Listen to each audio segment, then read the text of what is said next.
Friends, রাজ্য সরকার এই মুহূর্তে ডিএ দিচ্ছে না।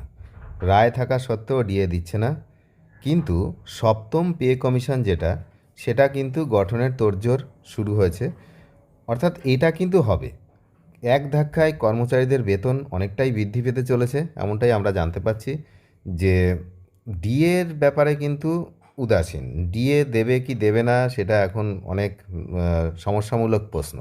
কিন্তু পে কমিশন যে গঠন হবে এবং তারপরে পে কমিশনের নতুন পে কমিশন অনুযায়ী মাইনে এটা যে হবে, এটা কিন্তু এক প্রকার নিশ্চিত। তো রাজ্য সরকারি কর্মীদের জন্য এই মুহূর্তে এটাই হচ্ছে ভালো খবর যে সপ্তম বেতন কমিশনে বেতন বাড়বে সবারই।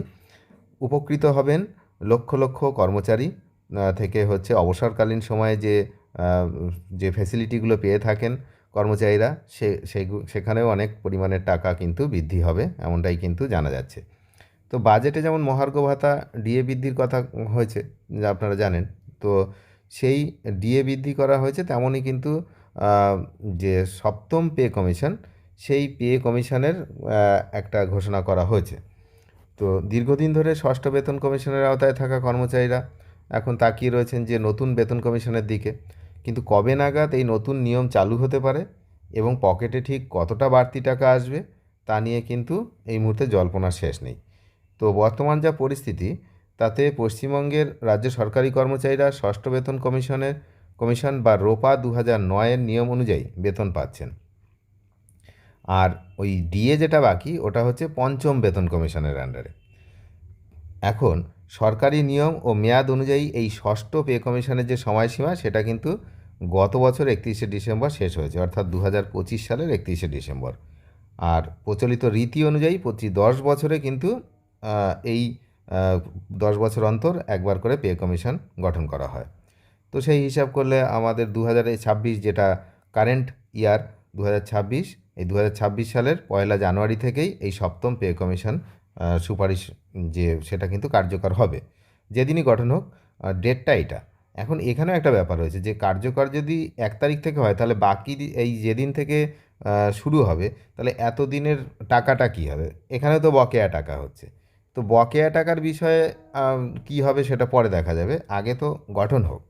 আর গঠন হলে এই দিন থেকে দিতে হবে, এই হচ্ছে ব্যাপার। কেননা সরকারি নিয়ম সেই নিয়ম কিন্তু সবসময় ভাঙা যায় না, সবসময় মানে সেই নিয়মের বিরুদ্ধে যাওয়া যায় না। যেটা 10 বছর অন্তর পে কমিশন হবে, সেটা হবে, সেটা করতে হবে। আর এই যে বকেয়া ডিএ, এটা অনেক বছর আগে থেকে বকেয়া ডিএ, 2009 থেকে বকেয়া। এই ব্যাপারটার ক্ষেত্রে এই ব্যাপারটার কিন্তু কিছু মানে মিল নেই, কোনো মিলই নেই। বকেয়া ডিএর সঙ্গে এই যে বেতন যে ষষ্ঠ বেতন কমিশন বা সপ্তম বেতন কমিশন, এদের সঙ্গে কিন্তু ওর কোনো মিল নেই। তা যাই হোক, তো এখনও সরকারি বিষয়ে এই ব্যাপারে কোনো খবর আসেনি। তবে বিশেষজ্ঞ যারা রয়েছেন তারা বলছেন যে কেন্দ্রীয় সরকারি কর্মীদের যেমন অষ্টম বেতন কমিশনের টাইমিংয়ের সাথে তাল মিলিয়েই রাজ্যের এই পদক্ষেপ নেবে। আর কেননা সামনে আবার ভোটেরও ব্যাপার রয়েছে, সব কিছু আছে, সব দেখতে হবে। তো ফিটমেন্ট ফ্যাক্টর যেটা আছে, সেই ফিটমেন্ট ফ্যাক্টরটা কী টাইপের হতে পারে তারও একটা ধারণা কিন্তু ইতিমধ্যেই পাওয়া গেছে। মূলত এই ফিটমেন্ট ফ্যাক্টরের উপর নির্ভর করে এই মূল বেতন বা বেসিক পে নির্ধারিত হয়। তো বিশেষজ্ঞ মহল তারা মনে করছেন রাজ্য সরকার এবার ওই কেন্দ্রীয় সরকারের হারে সামঞ্জস্য রেখেই ফিটমেন্ট ফ্যাক্টর নির্ধারণ করতে পারে। ডি এর ব্যাপারে কিন্তু বলছি না, ডি এর ব্যাপার অন্য ব্যাপার। তো এখানে এই ব্যাপারটা অন্য। তো সম্ভাব্য যে ফ্যাক্টর, সেটা আশা করা হচ্ছে 2.91 থেকে 3.15 পর্যন্ত, যেটা কিন্তু অনেকটাই। 2.91 থেকে 3.15, তার মানে আলটিমেট ধরলে আমরা 3 ধরতে পারি। এদের যদি একটা অ্যাভারেজ টাইপের ধরি, তা আমরা মোটামুটি 3 ধরবো। তাহলে কিভাবে বেতন বৃদ্ধি হবে না, যদি কারোর হয় 10,000 টাকা, তাহলে তার 3 টাইমস ইনক্রিজ হলে কত হবে, সেটা ফিটমেন্ট ফ্যাক্টর।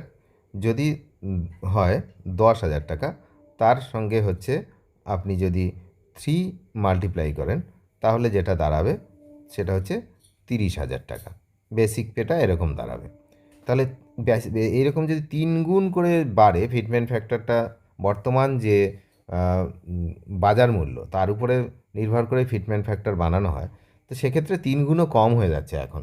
বর্তমানের যা বাজার মূল্য, তাতে 3 গুণও কম। তো যাই হোক, আমরা যদি 3 গুণও ধরি, 3 গুণ বলছে বিভিন্ন যারা হচ্ছে রয়েছেন, যারা বিশেষজ্ঞ রয়েছেন, তারা বলছেন যে 3 গুণ মতো বাড়বে। কিন্তু আমি বলছি 3 গুণ বাড়ার দরকার, মানে বাড়াতে পারবে কি না জানি না। যদি 1.5 টাইমসও হয়, মানে যার যে বেসিক, সেই বেসিকটার যদি 1.5 টাইমস হয়, কারণ এখন মোটামুটি যার বেসিক মনে করুন 18,000 টাকা, তার যদি 1.5ও হয়, তাহলেও তো অনেকটাই বাড়বে, অনেকটাই বাড়বে। তো তখন হচ্ছে 27,000 টাকা হয়ে যাবে। তো 10,000 টাকা বেসিক বাড়া মানে অনেকটা। কী হবে সেটা তো পরের বিষয়, কিন্তু নিয়ম অনুসারে কিন্তু 3 টাইমসের কাছাকাছি বাড়াতে হবে, এটা হচ্ছে নিয়ম। এখন কতটা বাড়াবে কী হবে সেটা তো যখন কমিশন গঠন হবে তখনই আমরা জানতে পারবো। তবে শুধু যে বেসিক পেই বৃদ্ধি হবে তার সঙ্গে কিন্তু হবে না, তার সঙ্গে যেমন এইচআরএ এগুলোও কিন্তু বৃদ্ধি হয় আনুমানিকভাবে। তাহলে ইন হ্যান্ড যে স্যালারি, সেই স্যালারির কিন্তু একটা বিরাট পরিবর্তন আসবে। তো রাজ্য সরকারকে প্রথমে পে কমিশন গঠনের আনুষ্ঠানিক বিজ্ঞপ্তি জারি করতে হবে, কমিশনের চেয়ারম্যান এবং অন্যান্য সদস্য নিয়োগ করতে হবে। এই আগের যে কমিশন যে গঠন করেছিলেন আপনারা জানেন, তো ওই ডিএর ব্যাপারে কিন্তু সেই নিয়ে কোর্টে কথা উঠেছিল যে উনি যখন এই চেয়ারম্যান ছিলেন ওই পে কমিশনের, ওখানে ওই ডিএটাকে রাজ্যের ইচ্ছা মতো দেওয়ার একটা বিষয় কলম করে রেখেছিল। তো সেটা নিয়েও কথা উঠেছে কোর্টে, বিভিন্ন হাইকোর্টে, সুপ্রিম কোর্টে, সব জায়গাতেই। তো এবার সেদিকেও নজর রাখবে সবাই যে ডিএর ব্যাপারটা এই পে কমিশনে কীভাবে লেখা থাকে, কীভাবে লেখা হয় আর কি, যে দয়ার দান নাকি কর্মচারীদের একটি স্বাভাবিক অধিকার। তো সেটাও দেখার রয়েছে। তো কমিটি গঠিত যে কমিটি, সেই কমিটি নির্দিষ্ট সময়ের মধ্যে তাদের সুপারিশ বা রিপোর্ট অর্থ দপ্তরের কাছে জমা দেবে।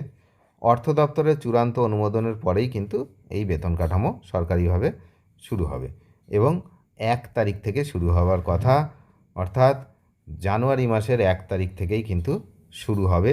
তাহলে বাকিটা কী হবে সেটা কিন্তু পরে জানা যাবে, এই মুহূর্তে বাকির বিষয়ে কিছু বলা যাচ্ছে না। অনেক ধন্যবাদ শেষ পর্যন্ত দেখার জন্য। নিয়মিত আপডেট পেতে অবশ্যই চ্যানেলটিকে সাবস্ক্রাইব করে সঙ্গে থাকবেন। Thank you.